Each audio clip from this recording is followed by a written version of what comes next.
is a satirical play because the author, through his play, talks about the present education system. What should happen in that re-exam? All of them, they decide unanimously that they have to mark all his answers correct, even though if it is wrong. Wasserkoff has failed in his trick. Now there is no answer by Wasserkoff. He has to agree that his answer is correct. Now his math skills are also proved correct.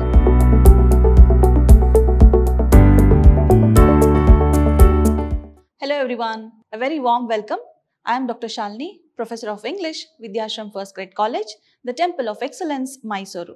Today we are here to understand the second part of this one-act play, Refund, prescribed by University of Mysuru for 4th Sem BCom. In the previous session, we understood, that is in the first part, we understood the different parts of this one-act play. Let us understand what is there as a recap in this session, and then we will move on to the summary of the text. So first let us have a recap of what we learnt in the previous session. So we had to know about the structure of this play here, that is the one-act play. So in this recap, we'll just understand the structure again, because we've already done this in the previous session. Just a recap for you to understand from where to where, that is from which incident to which incident comes under this part. Okay, so the first part of this play, that is the structure of this play, is exposition. That means this actually provides the background. So what do we talk in the background? This provides all information about who is Wasserkoff and how does he meet his friend and why he has to go to the school in order to ask the tuition fee back. So this is the background that is provided there.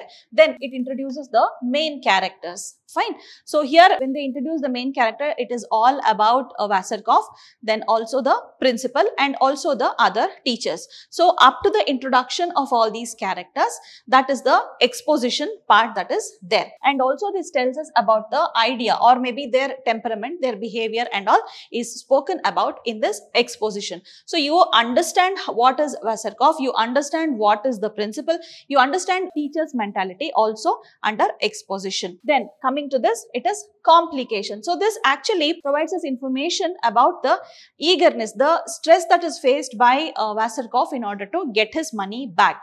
By hook or crook is the word used over here. He is determined to get his money back. He also decides to give wrong answers in order to get his money back. So by hook or crook, he has to get his money back and is determined to that. But because of determination of the principal and the teachers, that is all the 4 teachers are there, right? They are determined to outwit him. They decide to outsmart him and send him out of the school. So this is the complication. So because of he wants to get the money back, they don't want to give the money back. So this whatever conflict is happening, because of that there is a complication that arises in the story. Fine. The third part is this climax. So climax tells us about, like in all the movies you must have seen, right? So climax tells us about what happens, what is the end result of it. Okay. So here Wasserkoff passes, like the teachers mark it as correct even though answers are wrong. But here Wasserkoff passes the arithmetical calculation, but he fails in understanding the master's mind. Okay, so the trick what the mathematics teacher had to play on him, he is not able to understand that. He is able to understand the question, he is able to understand that he has to give wrong answer, but he fails in understanding the trick that the math teacher has to play on him. So he is not able to understand, and the final trap, that is he falls into the trap of this mathematics teacher. So this comes under the climax. So you must be wondering, what is it, what is that is going to happen in climax, what is happening in this conflict and all. Yes, in the next slides we are going to look at the summary, so you'll be able to understand it better. So the last part is denouement, and here the unceremonious dismissal of Wasserkoff after declaration of the result. Unceremonious, without any consideration at all. They don't even look at what Wasserkoff is doing. They literally lift him and throw him out of the school. So without any consideration, they just throw him out of the school when he comes to ask for refund after he passes the exam. So this comes under denouement. Okay, what is the result of this climax is what is spoken in denouement. So the reason I spoke about all these is, however, you are going to understand the summary in the coming slides. you need to divide those, whatever points you're going to understand, you need to divide according to this structure of the play. So you will be able to understand it better. Fine. So keeping these things in mind, please read the story. Please try to understand in the coming slides. Okay. So whenever I speak about the mentality of this Wasserkoff or the teachers, so that comes under exposition. Then when I'm talking about what complication has happened, you have to put it under complication. Then we have this climax also. When math teacher comes and talks about his question, he tells him that he's going to ask 2 questions, wherein one is easy, one is difficult, and also that comes under climax. What happens after the math teacher plays a trick on Wasserkoff? So that you have to understand as climax. And at last you have denouement, that is the result of this climax. What is the result of this climax? So you need to divide it among these 4 parts and you will understand this story in a better way. So now let us start by understanding the summary of this story. So to begin with, we need to understand that this is an absurd and satirical play. So absurd because there are a lot of unexpected developments, unexpected twists that are taking place in this drama. This is a satirical play because the author, through his play, talks about the present education system. Present education system in the sense he is talking about the education system that was prevalent during his time. But even today it is very relevant. So that is what we are talking about here when we come to satire. Fine. So this play is about a former student. His name is Wasserkoff. Okay, so this is a Hungarian name. The author has taken Hungarian names because he was a Hungarian writer, and the translator has retained the same names here. So here this is about a former student who is 40 years old, but he is jobless. So Wasserkoff had studied in a school. This incident takes place, this whole play takes place in that school only. And he is 40 years old and he is still jobless. So what happens? One day he meets his classmate Lederer. Lederer is another character there. He meets his classmate. What happens is during their conversation, Lederer talks to him about some share investment and all. So this Wasserkoff actually asks him what does it mean. Like he speaks to him as if he has no knowledge about it. So Lederer also talks about money exchange, that is foreign currency exchange. Then also Wasserkoff doesn't know anything about it. So during the course of their conversation, Lederer makes fun of Wasserkoff, telling you have not developed any skills at all. That is the reason you are jobless. So just go back to your school and ask for refund of your school fee, that is tuition fee, he says. But what happens here? Wasserkoff could have left it just like that, but he takes it very seriously. He feels that yes, for him not developing skills, that is the reason behind this is the bad education given by the school, he feels. So what he does, he just goes back to the school and he contacts the principal. So he goes and meets principal over there.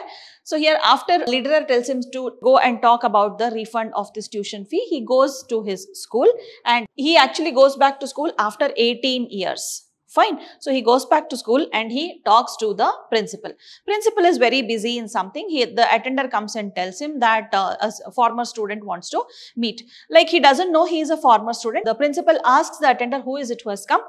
So attender says he is not a student, he is not a parent also. So principal says, fine, you just make him sit, I'll come and meet him. So fine, Wasserkoff will be waiting and this principal comes and talks to Wasserkoff. He asks him what is the matter, who is he? Then Wasserkoff introduces himself to him, to the principal, and says, I am a former student, I am 40 years old, but I still haven't got any job.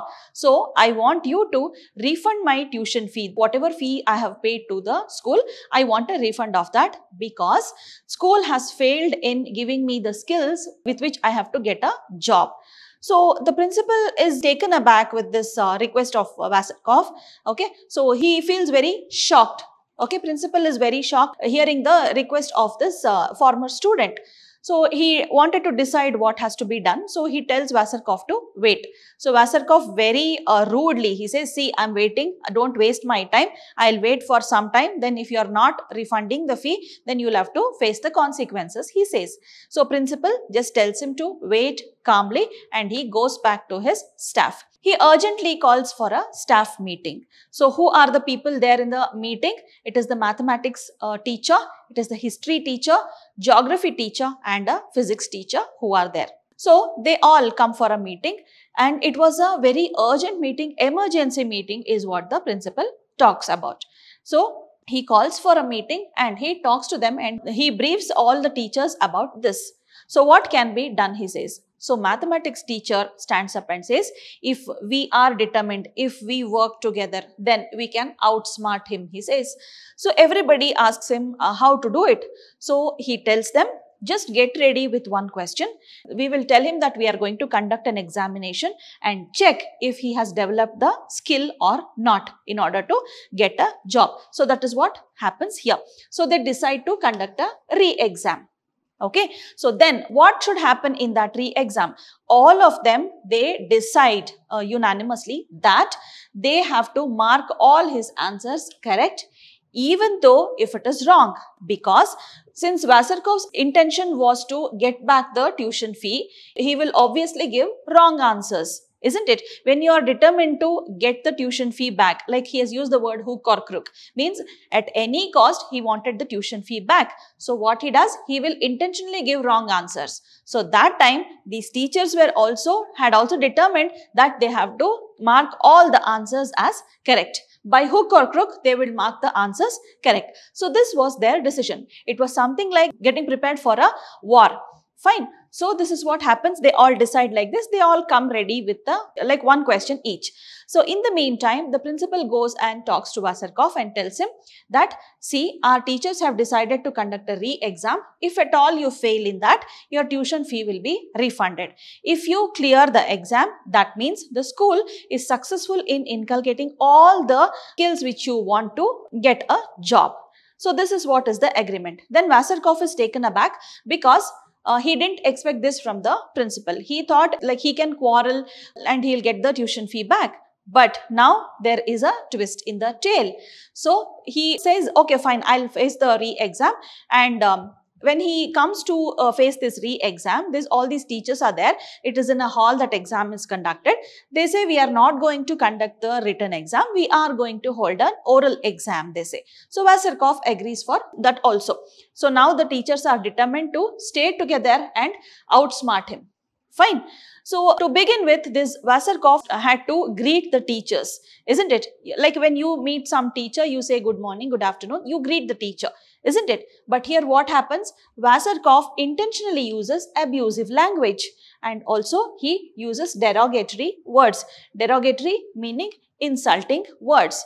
Why does he do this? He thinks if they scold him back because of this behavior, he feels that yes, that is also one kind of skill not being developed, isn't it? A person being very courteous or maybe very obedient, that is the value developed by school, isn't it? That means here, see, he is using derogatory words, using this abusive language. That means the school has failed to correct his behavior. So he feels that they may mark that as like his behavior as wrong, but that doesn't happen because teachers were already determined to mark him correct. So they all praise him. What a language, what a behavior, they say. So they praise him for his behavior. Then history teacher starts asking the question. To begin with, history teacher starts it. So he asks a question, how long did the war of 30 years last? So here what happens? This is a very obvious question wherein the answer can be seen in the question itself, isn't it? So 30 years is the answer. But what does Wasserkoff do? He was about to tell the correct answer, but since he was also determined to give wrong answer, what does he say? He says, no, it did not last for 30 years. He just says 7 kilometers. So then their mathematics teacher comes to the aid of this history teacher. So what does he say? Somehow he relates the answer and then he marks it as correct. Okay, so he just calculates something like if the war was held for 8 hours a day, they would have slept, they would have done eating and all. So everything he calculates, finally this distance comes up to 7 kilometers. So his answer is correct. Profound answer, they say. So that is the comment they give. He is surprised. Wasserkoff is actually very surprised. So here what does the math teacher use? He uses the Einstein's theory of relativity. So he feels that is correct. Then math teacher also praises him for learning physics so very well. Okay, so he uses this theory of relativity, right? So here theory of relativity is also learnt by Wasserkoff, is the math teacher's statement. Fine. So finally history teacher outsmarts Wasserkoff. Then comes the physics teacher. So he asks him a question. Does the church bell get smaller or is it optical illusion, he says. Okay. So he gives a practical incident like example. So he says, if at all an ass is going out, if at all a donkey is walking away from the church bell, does it get smaller or is it because of optical illusion? So now Wasserkoff also answers intentionally it is wrong. So okay. Now what happens? They have to prove it is correct. Fine. So physics teacher also again he tells that it is related to lot of philosophy because the donkey also will have a kind of optical illusion and that is why it is correct because donkey cannot think, isn't it? So obviously it will not because it is getting smaller, it is just because it is optical illusion. They themselves relate the answer to the correct answer, that is relate Wasserkoff's answer to the correct answer and they prove it right. Fine. So here again physics master's question is also cleared.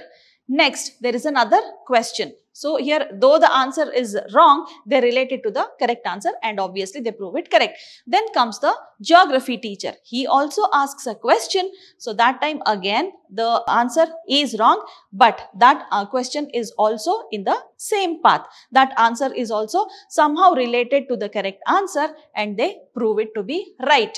Now the only one left was the math teacher. So geography is over, physics is over, history is over. So now with lot of difficulty they have come to this stage. Wasserkoff is very restless. All the three subjects are marked correct. Now only math teacher is left. Now what does math teacher do? This is the twist in the tale here. So what does math teacher do? He declares that he is going to ask one easy question and one difficult question. So Wasserkoff is very happy. So what he does? He asks a question. So math teacher asks a very easy question for which obviously Wasserkoff gives a wrong answer. So now what happens? Math teacher accepts that it is wrong. Yes, it is a wrong answer, he says. Now, there is silence everywhere. All the teachers are surprised. They say, this fellow told us to mark all the answers correct. This fellow himself, he is marking this answer wrong. So, they were all asking, what are you doing? What are you doing? But Wasserkoff is very happy that his tuition fee will be refunded. So, he is very happy. Now, math teacher says, I can't mark this answer as correct. This is a wrong answer. This simple answer, you have made it wrong and all. He scolds Wasserkoff. Then what happens? Then he says, here he actually plays a trick. Math teacher then asks him, okay, now tell me how much should be paid back? What is the refund of what is the amount that has to be refunded, he says. What does Wasserkoff do? He gives the calculation intact. His calculation is intact. Pi to pi calculation he gives and the answer is correct. But what happens here? Since this is a trick played by math teacher, after Wasserkoff gives the calculation and all, this math teacher says that I told you I will ask you one easy question and one difficult question. See, easy question, you have made it wrong. But difficult question, see, you have given a proper answer. Your calculation is very correct. That was my second difficult question, he says. Now, Wasserkoff has failed in his trick. Now, there is no answer by Wasserkoff. He has to agree that his answer is correct. Now, his math skills are also proved correct. So, he has developed this math skill also. So, this trick played by the math teacher on Wasserkoff, Wasserkoff fails to understand. Then now he has to admit that he has developed all the skills. So finally, he is marked good in math also. So all the 4 core subjects which he had to attempt, all the 4 core subjects, he is marked excellent. So now he fails to understand the trick of this math teacher and he fails. Okay. So he fails to get his tuition fee back, but he passes in the exam. Then what happens?